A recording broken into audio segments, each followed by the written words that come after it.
Hello साथियों, नमस्कार। आपके अपने यूट्यूब चैनल यूपी वॉइस वाला में आप सभी का स्वागत है और मैं हूं प्रेम। इस वीडियो में हम बात करने वाले हैं साइंस के बारे में, और साइंस के बारे में हम तीनों पोर्शन के बारे में बात करने वाले हैं, चाहे वो आपका फिजिक्स हो, केमिस्ट्री हो आपका, या फिर बायोलॉजी हो। सारे क्वेश्चन और सारे टॉपिक मैं आपके सामने लेकर आया हूँ। इनको एक एक टॉपिक को हम डिटेल से जानेंगे और उसके बाद में आप मुझे कमेंट करके बताना कि आपको ये तरीका अच्छा लगा या आपको एक चैप्टर वाइज एक कोई भी आपको जैसे फिजिक्स पहले उठा लिया या फिर आपको केमिस्ट्री पहले उठा लिया, फिर आपको बायोलॉजी पहले उठा लिया, उस प्रकार से आपको पढ़ना है।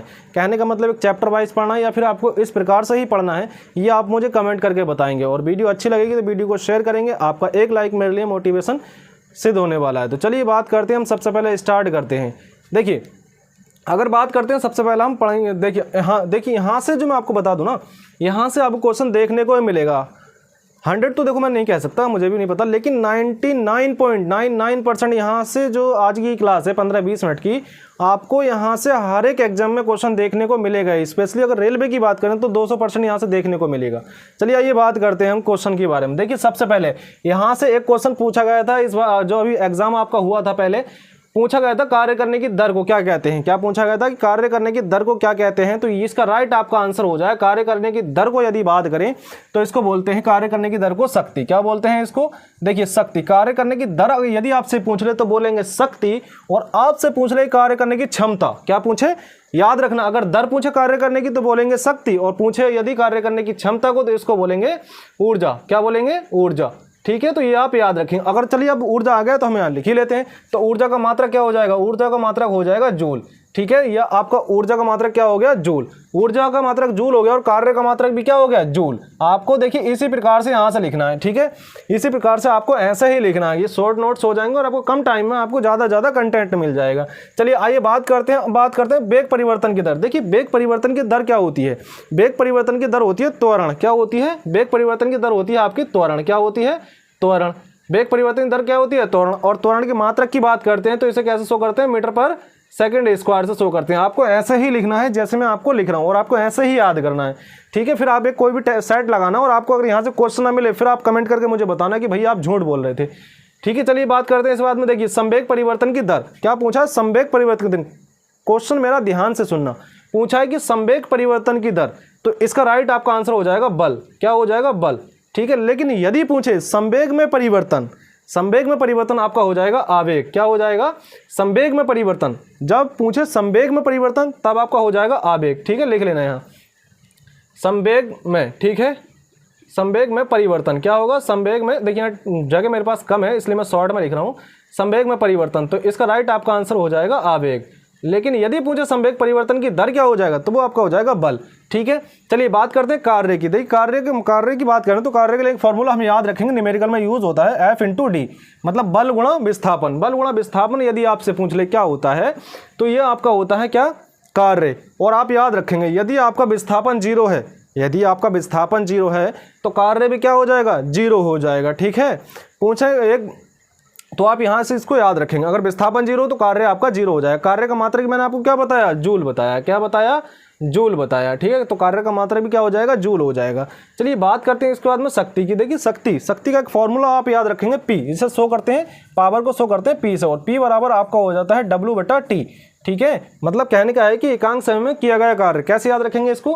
कि एकांक समय में किया गया कार्य ही क्या है? आपका शक्ति है। ठीक है, चलिए बात करते हैं। तो देखिए इसका मात्रक क्या हो जाएगा? वाट। इसका मात्रक हो जाएगा किसका? शक्ति का मात्रक क्या हो जाएगा? वाट। अगर कभी क्वेश्चन आपसे पूछा जाता है कि 1 हॉर्स पावर में कितने वाट होते हैं, तो ये होते हैं 746 वाट। कितने होते हैं आपके? 746 वाट होते हैं 1 HP मतलब हॉर्स पावर में। ठीक है, चलिए बात करते हैं ध्वनि। जैसे ही देखो ध्वनि आया, ध्वनि जैसे ही आया आप 3-4 क्वेश्चन इसके याद रखेंगे। पहली बात ध्वनि जैसे ही आया तो ध्वनि कैसी तरंग है? ध्वनि अनुदैर्घ्य तरंग है। कैसी तरंग है? अनुदैर्घ्य तरंग है। कौन है? ध्वनि। ये ध्वनि जो है ना वो अनुदैर्घ्य तरंग है। कैसी है? अनुदैर्घ्य तरंग। कौन है? ध्वनि। और ध्वनि यदि बात करते हैं ध्वनि की वायु में चाल क्या हो जाएगी? तो इसकी हो जाएगी 232 कितना? 232 मीटर प्रति सेकेंड। सॉरी 332 लिख कितना रहेगा? 332। ठीक है, मैं बता तो आपको 332 रहा हूँ लेकिन लिखने। ठीक है, चलिए अब बात करते हैं इसके बाद में। अगर हम ध्वनि की और बात कर ले तो ध्वनि के लिए माध्यम की आवश्यकता होती है। ये क्वेश्चन पूछा जाता है कि ध्वनि के लिए माध्यम की आवश्यकता होती है या नहीं, तो ध्वनि के लिए माध्यम की आवश्यकता होती है। ठीक है, चलो यहाँ जब ध्वनि आ गया तो इसका अपोजिट भी हम देख लेते हैं। अगर पूछे प्रकाश, तो प्रकाश के लिए कोई माध्यम की आवश्यकता नहीं होती है। और प्रकाश कैसी तरंग है? प्रकाश आपकी अनुप्रस्थ तरंग है। कैसी है? अनुप्रस्थ तरंग। कौन सी? आपकी प्रकाश आपकी अनुप्रस्थ तरंग है। प्रकाश हो चाहे आपका विद्युत चुंबकीय तरंग हो, ये सारी की सारी कैसी है? आपकी अनुप्रस्थ तरंग है। तो आप इसको याद रखें, प्रकाश के लिए माध्यम की आवश्यकता नहीं होती, लेकिन ध्वनि के लिए माध्यम की आवश्यकता होती है। ध्वनि जो है वो आपका निर्वात में नहीं चल सकता, लेकिन प्रकाश निर्वात में चल सकता है। सर्वाधिक जो ध्वनि होती है वो ठोस में होती है, आप इसको याद रखेंगे। चलिए बात करते हैं धातु। धातु के ऑक्साइड कैसे होते हैं? धातु, ये केमिस्ट्री से आपका क्वेश्चन आ गया कि धातु के ऑक्साइड कैसे होते हैं। तो धातु के ऑक्साइड क्षारीय होते हैं। कैसे होते हैं? धातु के ऑक्साइड आपके क्षारीय होते हैं। ठीक है, धातु क्या करते हैं? इलेक्ट्रॉन त्यागते हैं अपना। ठीक है, अगर बात करें हम अधातु की बात कर लें तो अधातु का कैसा होता है? अधातु के ऑक्साइड जो होते हैं वो कैसे होते हैं? आपके अम्लीय। अब देखो याद कैसे रखना है हमें इसे। इधर देखो, इसमें देखो आ है, इसमें आ है। बताओ इसमें कहीं आ है? अगर इसमें भी आ नहीं तो इसमें भी आ नहीं, और इसमें आ मिलेगा तो इसमें भी यहाँ से आ मिलेगा। ठीक है, ऐसे याद करना है आपको। मतलब धातु का ऑक्साइड कैसा हो जाएगा? क्षारीय। और बात अगर पूछ ले आपसे अधातु का, तो ये आपका हो जाएगा अम्लीय। आप यहाँ से इसको याद रखेंगे। अब बात करते हैं, देखिए इसको बात कर लेते हैं। किसकी बात करते हैं हम? ऑक्सीडेशन की बात करते हैं। भाई देखिए इसको पोज करके आप लिख लेना, लिखना जरूर जितना मैं यहाँ लिख रहा हूँ। ठीक है, चलिए बात करते हैं हम ऑक्सीडेशन की। देखिए ऑक्सीकरण की यदि बात करें तो ऑक्सीकरण, अब हम कैसे याद रखेंगे इसको? हम हिंदी में याद नहीं रखेंगे, हिंदी में 4-5 नाम है, आप भूल जाओगे। बस याद रखना क्या? आप ऑक्सीडेशन। किसको याद रखना है आपको? ऑक्सीडेशन। देखिए ऑक्सीडेशन जैसे ही मैंने लिखा, बताओ इसमें ऑक्सीजन कैसे ओ से लिखोगे? और ऑक्सीजन इसमें जुड़ा है ना। जब ऑक्सीजन इसमें जुड़ा है तो इसका मतलब ये हो गया, जहां ऑक्सीजन जुड़ेगी वहां ऑक्सीडेशन हो जाएगा, और जहां हाइड्रोजन जुड़ेगा वहां रिडक्शन हो जाएगा। वहां क्या होगा? आप ये लिखेंगे रिडक्शन हो जाएगा इसका। ठीक है, तो आप सबसे पहले क्या याद रखेंगे? जहां ऑक्सीजन जुड़ेगा और हाइड्रोजन हटेगा वो आपका हो जाएगा ऑक्सीकरण, मतलब ऑक्सीडेशन। ठीक है, लेकिन जहां हाइड्रोजन जुड़ेगा और कौन हटेगा? बताओ। अरे यहाँ हटेगा आपका ऑक्सीजन, तो वो हो जाएगा आपका रिडक्शन। ठीक है, आप इसको याद रखेंगे। अब अगला क्वेश्चन आ गया कि धात्विक के ऑक्साइड होते हैं। तो धात्विक के ऑक्साइड, देखिए जो धातु के वही धात्विक के। तो धातु के क्या थे? आपके क्षारीय। तो इसका भी कैसा हो जाएगा? क्षारीय। ठीक है, इसके भी कैसे हो जाएंगे? क्षारीय। ठीक है, धातु के ऑक्साइड कैसे हो जाएंगे? धात्विक ऑक्साइड कैसे हो जाएंगे? क्षारीय। लेकिन यही पूछता अधात्विक, कैसे पूछता? अधात्विक। ठीक है, अगर अधात्विक पूछता तो ये कैसे हो जाते? अम्लीय। अधात्विक कैसे होते? अम्लीय। ठीक है, तो ये अब बात करते हैं हम एटम के बारे में बात कर लेते हैं। एटम मतलब परमाणु के बारे में हम बात करते हैं। देखिए सबसे पहले अगर क्वेश्चन पूछे कि परमाणु थ्योरी किसने दी, तो परमाणु थ्योरी आपकी दी डाल्टन ने। किसने दी? डाल्टन ने। मतलब परमाणु थ्योरी मतलब परमाणु सिद्धांत किसने दिया? डाल्टन ने। ठीक है, अगर पूछे यहीं, अगर इसमें हम बात करें नाभिक की खोज किसने की? किसकी बात करें? नाभिक की। अगर नाभिक की खोज की बात करें तो ये की थी आपकी रदरफोर्ड ने। किसने की थी? रदरफोर्ड ने। ठीक है, किसने की? आपकी रदरफोर्ड ने। ठीक, रदरफोर्ड ने किसकी खोज की? नाभिक की। और रदरफोर्ड ने ही बताया कि जो नाभिक है, नाभिक पे कैसा चार्ज होता है? प्लस चार्ज होता है। किसने बताया? रदरफोर्ड ने बताया। ठीक है, और इसके बाद हम बात करते हैं अगर एटम की और हम बात करें तो एटम एक धनावेश गोला है। ये किसने कहा? मतलब परमाणु एक धनावेश गोला है, ये किसने कहा? ये कहा था आपका जे थॉमसन ने। और देखिए जब जे थॉमसन आया है तो इलेक्ट्रॉनिक खोज कौन करता है? J Thomson. ठीक है, ऐसे भी याद रखेंगे। अगर पूछा आपको प्रोटॉन की खोज कौन करता है तो गोल्डस्टीन प्रोटॉन की खोज करता है। ठीक है, आप ऐसे भी याद रखेंगे। ठीक है, और पूछा आपका न्यूट्रॉन की खोज कौन करता है तो चैडविक न्यूट्रॉन की खोज करता है। देखिए इलेक्ट्रॉन पर नेगेटिव चार्ज, प्रोटॉन पर पॉजिटिव चार्ज, और न्यूट्रॉन पर कोई चार्ज नहीं। जैसे गाड़ी बोलते हैं ना न्यूट्रल है, तो उसमें गियर वगैरह कुछ नहीं होते, तो वही न्यूट्रॉन चार्ज मतलब न्यूट्रल। ठीक है, चलिए बात करते हैं अब यहाँ। देखिए ये जो है ना आपका ठोस द्रव गैस, यहाँ आपको एक चित्र के द्वारा समझना, बहुत अच्छे से समझाऊंगा मैं आपको। देखिए यहाँ से लिखते हैं हम, और यहाँ से क्वेश्चन पूछा जाता है हर एक बार में। ठीक है, देखो ध्यान देना। ठीक, इसको फिर हम बाद में मिटा देंगे। ठोस, द्रव और गैस। देखो ध्यान दो, अगर पूछे आपको ठोस से डायरेक्ट गैस में बदलेगा तो ये हो जाएगा ऊर्ध्वपातन। क्या हो जाएगा? ऊर्ध्वपातन हो जाएगा। ठोस से डायरेक्ट गैस में बदलना, और गैस से डायरेक्ट इसमें बदलेगा ठोस में, तो ये आपका हो जाएगा निक्षेपण। ठीक है, निक्षेपण मतलब डिपोजिशन। ठीक, अगर देखिए द्रव से ठोस से द्रव में बदलेगा तो इसका मतलब हो गया गलना। ठीक, और यहाँ से अगर द्रव से ठोस में बदलेगा तो इसका मतलब हो गया जमना। अगर यहाँ से इधर को बदलेगा, द्रव से गैस में बदलेगा। देखिए अब अगर बात करें हम इससे इसमें बदलेगा, किस में बदलेगा? अगर द्रव से गैस से द्रव में बदलेगा तो इसका मतलब हो गया संघनन। क्या हो गया आपका? संघनन। ठीक है, चलिए आइए बात करते हैं। इसके बाद में हम बात कर लेते तो ये तो इसकी बात हो गई। ठीक, इसकी पॉइंट की बात हमने यहाँ कर ली। ठीक, इसके बाद में बात करते हैं गतिज ऊर्जा। देखिए गतिज ऊर्जा की यदि बात करें तो गतिज ऊर्जा का आप एक फॉर्मूला याद रखेंगे। इसका फॉर्मूला होता है हाफ mv²। क्या होता है इसका? Half mv²। किसका फॉर्मूला होता है? ये गतिज ऊर्जा का फॉर्मूला आपका होता है हाफ mv²। ठीक है, जब गतिज ऊर्जा आया तो यहाँ एक और याद रखना आपका स्थितिज ऊर्जा। क्या याद रखोगे आप? स्थितिज ऊर्जा। ठीक है, आप इसको भी याद रखना है स्थितिज ऊर्जा, और इसका एक फॉर्मूला होता है स्थितिज ऊर्जा बराबर mgh। ठीक है, तो mgh इसका फॉर्मूला याद रखेंगे आप स्थितिज ऊर्जा का, और गतिज ऊर्जा का आप याद रखेंगे। और जब इन दोनों को मिला देगा आपको, किसको, potential energy plus kinetic energy, इन दोनों को मिला देगा तो आपको क्या बना देगा, ये बना देगा आपका यांत्रिक ऊर्जा। ठीक है, तो कभी कभी आपसे क्वेश्चन पूछा जाता है कि यांत्रिक ऊर्जा कैसे कैसे मिली होती है, तो गतिज ऊर्जा और स्थितिज ऊर्जा यदि मिला दी जाए तो यांत्रिक ऊर्जा बन जाती है। ठीक है, तो आप इसको याद रखेंगे। चलिए इसके बाद हम बात करते हैं, देखिए परमाणु भट्टी के बारे में, कि इसमें परमाणु भट्टी, और परमाणु भट्टी में सबसे पहले क्या कहा है, ईंधन के रूप में क्या यूज होगा, तो इसमें ईंधन के रूप में होगा आपका यूरेनियम 235। ठीक है, जिसका परमाणु क्रमांक कितना हो जाएगा, 92। ठीक है, तो ईंधन के रूप में यूरेनियम 235 का यूज करते हैं परमाणु भट्टी में। और ये परमाणु भट्टी किस पर आधारित है, ये नाभिकीय विखंडन पर आधारित है। परमाणु भट्टी हो या फिर आपका परमाणु बम हो, ये सारे के सारे दोनों किस पे हैं, ये आपका परमाणु भट्टी हो या फिर परमाणु बम हो, ये नाभिकीय विखंडन पर है। लेकिन हाइड्रोजन बम यदि आपसे पूछ ले तो नाभिकीय संलयन, ये जो आपके प्रकाश जो सूर्य ऊर्जा देता है, ये भी आपके काय पे है, नाभिकीय संलयन पर। ठीक है, चलिए बात करते हैं नियंत्रक के रूप में। नियंत्रक के रूप में कैडमियम की छड़ और बोरोन की छड़। ठीक है, ये आप याद रखेंगे। अब बात करते हैं मंदक के रूप में, तो D2O मतलब भारी जल, और प्लस मतलब D2O और ग्रेफाइट की छड़ यहाँ किसके, मंदक के रूप में। ठीक है, ये आप याद रखेंगे। ठीक, चलिए इसके बाद हम बात करते हैं चुनावी स्याही में। देखिए चुनावी स्याही में क्या यूज होता है, तो सिल्वर नाइट्रेट का इसमें यूज होता है चुनावी स्याही में। अगर बात करते हैं हम कृत्रिम वर्षा में, तो कृत्रिम वर्षा की यदि बात करें तो कृत्रिम वर्षा में किसका यूज होता है, कृत्रिम वर्षा में जो आपका यूज होता है, देखिए मैं जो आपको बोल रहा हूँ ना, आप पोस्ट कर करके लिख लें, जितना मैं आपको बता रहा हूँ ना, आपको 2 घंटे 3 घंटे में भी नहीं मिलेगा, आप ये ध्यान रखना मेरी बात। चलिए बात करते हैं, इसके बाद हम बात करते हैं कृत्रिम वर्षा। किसकी बात करते हैं, कृत्रिम वर्षा की यदि बात करें तो इसमें किसका यूज होता है, कृत्रिम वर्षा में ये आपका होता है सिल्वर आयोडाइड का। ठीक है, सिल्वर आयोडाइड का कृत्रिम वर्षा में। ठीक, अगर यही पूछता आपसे फोटोग्राफी में, किसमें, फोटोग्राफी में। ठीक, फोटोग्राफी में यदि बात करता तो फोटोग्राफी में किसका यूज होता है, फोटोग्राफी में आपका होता है सिल्वर ब्रोमाइड का। ऐसे भी आप इस तरीके से इसको याद रखेंगे। ठीक है, अब देखिए ये आपको मैंने उधर बताया तो इसको मैं मिटा देता हूँ। देखिए अब यहाँ से आपका क्या है, यहाँ से आपका पूछा गया है कि तने में वृद्धि के लिए जिम्मेदार हार्मोन कौन सा है।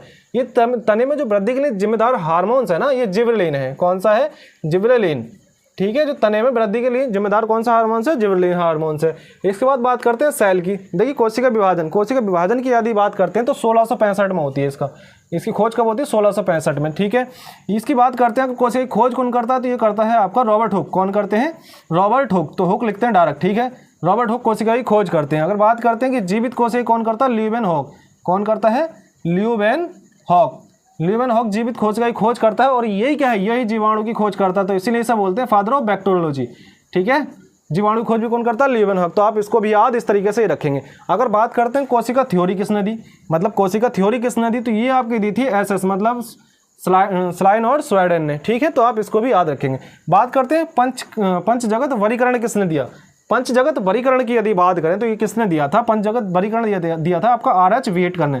किसने, व्हिटकर, R.H. व्हिटकर ने। ठीक है, पंचजगत में थे कौन कौन, देखिए मोनेरा, प्रोस्टेस्टा, ठीक है, कवक, जंतु, और आपका एक बताएं आप, एनिमल। ठीक है, तो ये थे। ठीक है, पादप। ठीक, देखिए कवक, पादप और आपका जंतु और आपका मोनेरा और आपका प्रोस्टेस्टा। ठीक है, देखिए मोनेरा में क्या मिलता है, मोनेरा में आपका शैवाल मिलेगा। मोनेरा में क्या मिलेगा, आपका शैवाल मिलेगा और दूसरा हरित लवक मिलेगा। लेकिन प्रोस्टेस्टा की बात करें तो प्रोस्टेस्टा में जो मिलता है वो आपका क्या मिलता है, यूग्लिना मिलता है। और जब यूग्लिना आ गया तो एक क्वेश्चन आपको याद रखना है इसमें। यूग्लिना क्वेश्चन है कि पादप और जंतु के बीच की कड़ी को क्या कहते हैं, तो ये आपका राइट आंसर हो जाएगा आपका यूग्लिना। ये क्वेश्चन भी याद रखेंगे। चलिए बात करते हैं इसके बाद में हम ब्लड की बात करते हैं। किसकी, ब्लड की यदि बात करें तो ब्लड का पीएच मान सबसे ज़्यादा पूछा जाता है। तो इसका 7.4 इसका पीएच मान होता है ब्लड का। ठीक है, कितना होता है ब्लड का। और ब्लड है क्या, तो ब्लड जो एक तरल संयोजी ऊतक है। क्या है, टिश्यू है। ठीक है, अब बात करते हैं हम आधुनिक आवर्त सारणी। देखिए आधुनिक आवर्त सारणी जो आती है 1913 में आती है। कैसी बात करें, आधुनिक आवर्त सारणी। ठीक है, आधुनिक आवर्त सारणी कब आती है आपकी, 1913 में आती है। और इसकी बात करते हैं कौन देता है इसको, मोजले देता है। कौन देता है, मोजले। ठीक है, और ये पहली आवर्त सारणी थी जो कि आपकी परमाणु क्रमांक पर आधारित थी। ठीक, आप ऐसे इसको याद रखेंगे। तो परमाणु क्रमांक पर आधारित पहली आवर्त सारणी किसने दी? मोजले ने। कब दी? 1913 में। ठीक है, और जो पहले की जो परमाणु जितने भी आवर्त सारणी थी वो सब कैसी थी? परमाणु द्रव्यमान पर आधारित थी, इसलिए वो फेल होती चली जा रही थी। ठीक है, चलिए इसके बाद हम बात करते हैं, यहाँ से बात कर लेते हैं मेमोरी। देखिए मेमोरी हमारी कहाँ होती है? मेमोरी का जो काम होता है वो होता है सेरिब्रम का। किसका होता है? सेरिब्रम का। ठीक है, सेरिब्रम। देखो ब्रह्म को याद कैसे रखेंगे? मस्तिष्क का सबसे बड़ा भाग होता है सेरिब्रम, इसको याद कैसे रखेंगे? अरे मेमोरी है, मेमोरी ब्रेन, मतलब मेमोरी कहाँ होगी? ब्रेन में। तो ब्रह्म है ना, ब्रह्म, इसको ऐसे याद रखना। मेमोरी कहाँ होगी? ब्रेन में। मेमोरी कहाँ होगी? ब्रेन में।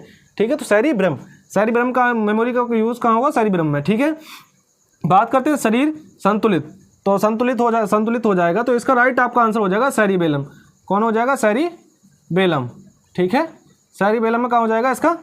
शरीर संतुलन हो जाएगा। ठीक है, देखिए टेस्टोस्टेरोन एंड एंड्रोजन, ये एंड्रोजन का मतलब ही पुरुष होता है। आप आगे चल के पढ़ेंगे एंड्रोसियम। ठीक है, एंड्रोसियम जो पुष्प पौधे होते हैं, पुरुष पौधे होते हैं। ठीक है, एंड्रोसियम। ठीक है, एंड्रो का मतलब क्या है? पुरुष, ऐसे याद रखो आप। ठीक है, टेस्टोस्टेरोन या फिर एंड्रोजन दोनों एक ही चीज़ है, और ये हार्मोन्स किसमें मिलते हैं? किसमें मिलते हैं? पुरुष में। ठीक है, किसमें मिलते हैं? पुरुष में मिलते हैं। ठीक है, ठीक है, आप इसको याद रखेंगे। तो पुरुष किसमें मिलते हैं? पुरुष में।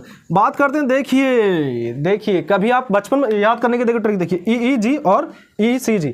देखिए जब कभी आप बचपन में पापा ने आपके मारे चांट, और आप जब छोटे होते हैं तो फिर कैसे रोते हैं आप? इस टाइप से सर खुजाते रोते हैं ना, ई करके रोते हैं, ई करके, मतलब डबल ई मतलब इससे किससे संबंधित हो जाएगा? ये आपका संबंधित हो जाएगा मस्तिष्क से। ठीक है, तो क्या हो जाएगा? इलेक्ट्रो इंसेफेलोग्राफ। ठीक है, तो इलेक्ट्रो इंसेफेलोग्राफ्स क्या हो जाएगा? ग्राफ क्या हो जाएगा आपका? ये आपका हो जाएगा मस्तिष्क से संबंध, मस्तिष्क टेस्ट। लेकिन बात करें यहीं इलेक्ट्रोकार्डियो, क्या है? कार्डियो क्या? कार्डियो, हृदय। तो ये जहाँ सी मिलेगा इसका मतलब कार्डियो, और जहाँ ई मिलेगा उसका मतलब इंसेफेलो। ठीक है, ग्राफ, जी मतलब ग्राफ। तो ठीक है, ये संबंधित आपका हो गया हृदय से। ठीक, और ये संबंधित आपका हो गया मस्तिष्क से, याद रखना है। ठीक है, बात करते हैं, देखिए बल, सर्वाधिक मजबूत बल कौन सा? नाभिकीय बल है। कैसा है? नाभिकीय बल। नाभिकीय बल सबसे मजबूत बल है। सबसे कमजोर बल की बात करते हैं तो गुरुत्वाकर्षण सबसे कमजोर बल है। कौन सा है? गुरुत्वाकर्षण सबसे कमजोर बल है। बात करते हैं क्षयकारी बल या फिर संपर्क बल, तो ये आपका घर्षण बल। कौन सा है? घर्षण बल। अच्छा, जब बल आएगा तो बल के फॉर्मूले की बात कर लेते हैं। बल है ना, तो बल के फॉर्मूले की यदि हम बात करें तो बल का फॉर्मूला जो है वो आपका क्या है? बल का फॉर्मूला आपका न्यूटन है। क्या है? न्यूटन है बल का फॉर्मूला। और जब बल आ गया तो इसके बाद और बात कर लेते हैं, तो इसका फॉर्मूला हो जाएगा MA।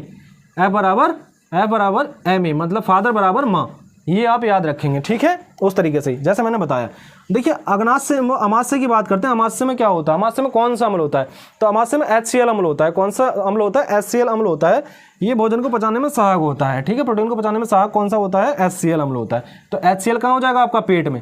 ठीक है, देखिए टिमटिमाना, किसी चीज का भी टिमटिमाना, किसी चीज का उठा या मुड़ा दिखाई देना, ये सारा का सारा क्या हो जाएगा? अपवर्तन का कारण है। क्या है? अपवर्तन के कारण है। ठीक है, कोई भी चीज़ का उठा दिखाई देना, मुड़ा दिखाई देना, या फिर हम किसी तारे वारे का टिमटिमाना, ये सब किसके एग्जाम्पल है? अपवर्तन के। जहाँ ये मिलेगा आपको, ये ट्रिक है। ठीक है, एड्रिनल ग्रंथि, एड्रिनल ग्रंथि क्या देती है? ये आपातकालीन होती है, और इसमें लड़ो हार्मोन्स भी यहीं से निकलता है, एड्रिनल ग्रंथि से। ठीक, तो यहाँ लिख लेते हैं फाइट एंड फ्लाइट। ठीक है, फाइट एंड फ्लाइट। ठीक है, ये भी आपको याद रखना है। फाइट एंड फ्लाइट हार्मोन कौन देता है? एड्रिनल ग्रंथि। चलिए आइए बात करते हैं पीतल के बारे में, बात कर लेते हैं। पीतल के बारे में यदि हम बात करते हैं तो पीतल को आप याद रखना पिताजी। कैसे याद रखोगे आप? पिताजी। ठीक है, पिताजी। देखिए पी से हो गया पीतल, ता से हो गया तांबा। ठीक है, ता से हो गया आपका तांबा, और जैसा हो गया जिंक। ठीक है, तांबा प्लस जिंक। ठीक, बात करते हैं कांसा की। कांसा की यदि बात करें हम, चलिए कमेंट करके आप इसका आंसर आप मुझे कमेंट बॉक्स में देंगे कांसा का। चलिए फ्यूज तार की हम बात कर लेते हैं, तो Pb प्लस SN किसका है? ये आपका फ्यूज या फिर सोल्डर का है। ठीक है, चलिए इसके बाद हम बात करते हैं समस्थानिक। ठीक है, समस्थानिक की बात करते हैं तो जिसमें क्या होता है? प्रोटॉन की संख्या समान होती है, मतलब जिसमें बेस समान होता है, जिसमें परमाणु क्रमांक समान होता है, वो होता है आपका समस्थानिक। ठीक है, और जिसमें परमाणु द्रव्यमान समान हो, ठीक है, तो वो हो जाएगा आपका, क्या हो जाएगा आपका? समभारिक। ठीक है, चलिए बात करते हैं ऐसी कौन सी धातु है जो चाकू से काटी जाती है? तो ये आपके सोडियम हो जाएगी। कौन सी हो जाएगी? सोडियम हो जाएगी आपकी, ठीक है, जो चाकू से काटी जा सकती है। और सोडियम को आप मुझे बताएंगे कहाँ रखा जाता है, ये पानी में या फिर मिट्टी के तेल में। 2 ऑप्शन आपके पास है, 2 क्वेश्चन आपके पास होगा। पहला आप बताओ कमेंट बॉक्स में कहाँ सा किसके साथ मिलकर बना है, और दूसरा क्वेश्चन आपका हो गया जो सोडियम है उसे किस में रखते हैं, पानी में या फिर मिट्टी के तेल में। चलिए बात करते हैं लिंग गुणसूत्र संख्या कितनी है। देखिए लिंग गुणसूत्र की संख्या की बात करें तो इसकी संख्या आपसे पूछे तो 2 हो जाएगी, संख्या पूछे तो 2 हो जाएगी। पूछे कितने जोड़ी हैं तो 1 जोड़ी है, ठीक है। कायिक गुणसूत्र कितने, ये तो लिंग गुणसूत्र हो गए। पूछे कायिक गुणसूत्र कितने हैं तो 22 जोड़ी हैं। लेकिन नॉर्मल मनुष्य में जो गुणसूत्र होते हैं, सामान्य मनुष्य में, वो कितने होते हैं? 46 होते हैं। और जोड़ी की बात करेंगे 23 होते हैं, ठीक है। ठीक, इसके बाद हम बात करते हैं फोकस दूरी। देखिए फोकस दूरी क्या होती है? फोकस दूरी की बात करें तो फोकस दूरी जो होती है वो वक्रता त्रिज्या की आधी होती है। इसको आप याद रखना, ये संबंध आप याद रखेंगे। फोकस दूरी जो वक्रता त्रिज्या की आधी होती है, बिल्कुल आप 200% इसको याद रखेंगे, क्योंकि पूछा जाता है क्वेश्चन, कई बार यहाँ से पूछा गया है, ठीक है। एक तो संबंध ये हो गया, ठीक है। अगला क्वेश्चन आपसे पूछे कि लेंस की क्षमता क्या होती है, तो आप उसको भी याद रखेंगे कि 1/f क्या होती है, लेंस की क्षमता होती है, जो कि मीटर में होती है। और सेंटीमीटर में दिया होगा तो ऊपर 100 रखेंगे। चलिए बात करते हैं प्रतिरोध का मात्रक क्या हो जाएगा। देखिए प्रतिरोध ओम, प्रतिरोध का मात्रक क्या होगा? ओम। देखिए कूलाम, कूलाम का नियम जब आ ही गया तो इसको लिख लेते हैं हम। कूलाम का नियम क्या होता है?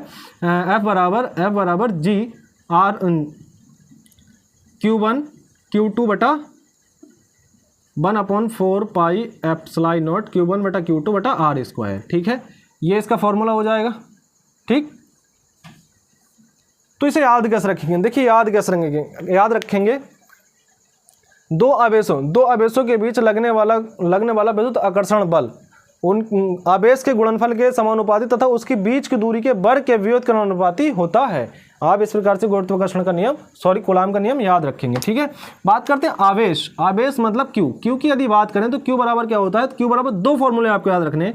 एक होता है NE, दूसरा होता है IT, ठीक है। दोनों का बराबर होते हैं, क्यू बराबर ही होते हैं। क्यू बराबर IT और क्यू बराबर NE, ये भी आपको याद रखना है। चलिए इसके बाद हम बात करते हैं, देखिए इसमें क्या पूछा है आपसे, परमाणु हैं, कितने परमाणु हैं? तो देखिए जितने इसमें दिख रहा है बस वही परमाणु हैं। चलिए बात गिनते हैं। देखिए पूछा है कि ये है अमोनियम सल्फेट है, और इसमें पूछा है कि अणु में कितने परमाणु। देखिए अणु क्या है? अणु है यौगिक के सूक्ष्मतम कण को क्या बोलेंगे? यौगिक के सूक्ष्मतम कण को अणु बोलेंगे, लेकिन तत्व के सूक्ष्मतम कण को परमाणु बोलेंगे। आप ये भी यहाँ याद रखेंगे, ठीक। कभी कभी आपसे पूछ लेता है। चलिए बात करते हैं यहाँ से। देखिए तो अब बात करते हैं कितने परमाणु हैं इसमें। देखिए 1 4 और 1 5, और 5 दूनी कितना हो गया? 10, ठीक है। तो ये होगा 10। यहाँ से ये पूरा स्टेप कितना हो गया? 10 का, ठीक। यहाँ से ये देखो कितना, 10 और 1 11 और 4 15, कितना हो जाएगा? यहाँ 5 ये होगा और 4 ये, तो कितना होगा टोटल? 15। तो इसमें कितने परमाणु हैं? 15 परमाणु, ठीक है। अब अगला क्वेश्चन है कि कार्बोहाइड्रेट, ठीक है। कार्बोहाइड्रेट का पाचन, किसका पूछा? कार्बोहाइड्रेट का पाचन। देख कार्बोहाइड्रेट का पाचन जो स्टार्ट होता है ना वो मुख से होता है। कहाँ से होता है? मुख से कार्बोहाइड्रेट का पाचन स्टार्ट होता है। और बात करते हैं इसके बाद में किसका पाचन होता है? प्रोटीन का पाचन कहाँ होता है? पेट में होता है। और इसके बाद में क्या होता है? वसा का पाचन कहाँ होता है? छोटी आंत में होता है। देखिए हमने भोजन खाया, मुख मतलब पाचन, अगर हम आहार नाल की बात करते हैं कैसे स्टार्ट होता है, 8 से 10 मीटर इसकी लंबाई होती है। और बात करते हैं कि सबसे पहले मुख में खाया, उसके बाद में ग्रासनी में, उसके बाद में ग्रास नली में, उसके बाद में अमाशय में, उसके बाद में छोटी आंत में, उसके बाद में बड़ी आंत में, और उसके बाद में भी कहाँ चला जाएगा? गुदा द्वार से बाहर भोजन निकल जाएगा। देखिए अब ये क्या बीबी क्या लिखा है, आप इसका भी पढ़ना है ना, ये बीबी क्या लिखा है। ये बीबी मतलब बॉन्ड टू बॉन्ड के जोड़ को क्या बोलते हैं? लिगामेंट। क्या बोलते हैं? लिगामेंट बोलते हैं। बॉन्ड टू बॉन्ड मतलब हड्डी टू हड्डी के जोड़ को बोलेंगे लिगामेंट। लेकिन बॉन्ड टू मांसपेशी का यदि कोई पूछ ले क्वेश्चन आपसे कि बॉन्ड टू मांसपेशी के जोड़ को क्या बोलेंगे, तो उसको बोलेंगे टेंडन। क्या बोलेंगे? टेंडन। एक क्वेश्चन जब छोटी आंत से आया था तो छोटी आंत से पूछा था कि बिली कहीं बिली इस प्रकार से लिखा मिलता है आपको, ठीक है। तो बिली किसका पार्ट है? तो ये जो बिली पार्ट है ये आपका छोटी आंत का पार्ट है। किसका है? बिली जो पार्ट है वो किसका? छोटी आंत का पार्ट है। और छोटी आंत भी जो होती है ना वो 3 पार्टों में विभाजित होती है, ठीक है। लेकिन जो सबसे जो पूर्ण मतलब जो सब पाचन जो ज़्यादातर होता है वो कहाँ होता है? आपका इलियम में होता है। आप इसको भी याद रखेंगे, ठीक है। जैजुनम ड्यूडेनम, आपका जैजुनम ड्यूडेनम इलियम। और सर्वाधिक पाचन कहाँ होता है आपका, मतलब जो पूर्ण पाचन होता है वो होता है आपका इलियम में, ठीक है। तो ये क्लास थी। आपको क्लास कैसी लगी एक बार ज़रूर बताएं, और वीडियो को पॉज करके जितना मैंने आपको कंटेंट दिया है आप इसे लिखेंगे, ठीक है। और लिखेंगे बेहतरीन तरीके से, इसको रिवाइज़ करेंगे, दबा के रिवाइज़ करेंगे। और मैं आपसे विश्वास करूंगा कि आप जो मैंने आपको पढ़ाया वो आप नोट्स बनाएंगे इसके, और आप एक एक चीज़ को बिल्कुल ज़रूर लिखेंगे, चाहे आपको वीडियो जो मैंने बोला है वो आप चाहे वीडियो पॉज करके लिखें, पर लिखना ज़रूर है आपको, ठीक है। आप इसको याद कर लेना। अगर आप फिर कोई भी आप प्रैक्टिस सेट लगाना किसी का भी, आपको यहाँ से क्वेश्चन देखने को ना मिले तो आप मुझे कमेंट में बताना कि भैया आप झूठ बोल रहे थे, क्योंकि मैंने आपको यहाँ जो इंपॉर्टेंट है, जो एनसीईआरटी में इंपॉर्टेंट बनता है, वो मैंने आपको सब बताने की कोशिश की। अगर मैंने जैसे 3-4 क्लास ले ली ना तो आपकी पूरी साइंस कवर कर दूंगा। तो पहले अगर आप कहेंगे कि 3 से 4 क्लासें ऐसी ले लो और उसके बाद में चैप्टर स्टार्ट करो, तो ऐसे कर लेंगे। आप मुझे कमेंट करके बताना कि कल आपको क्या करवाना है, ठीक है। उसके बाद में चलिए मिलते हैं, नहीं तो चलिए मिलते हैं फिर और ऐसी बेहतरीन सी क्लास के साथ। क्लास अच्छी लगी हो आप क्लास को लाइक करेंगे, शेयर करेंगे और प्लीज़ सपोर्ट करेंगे। चलिए फिर मिलते हैं, तब तक के लिए जय हिंद।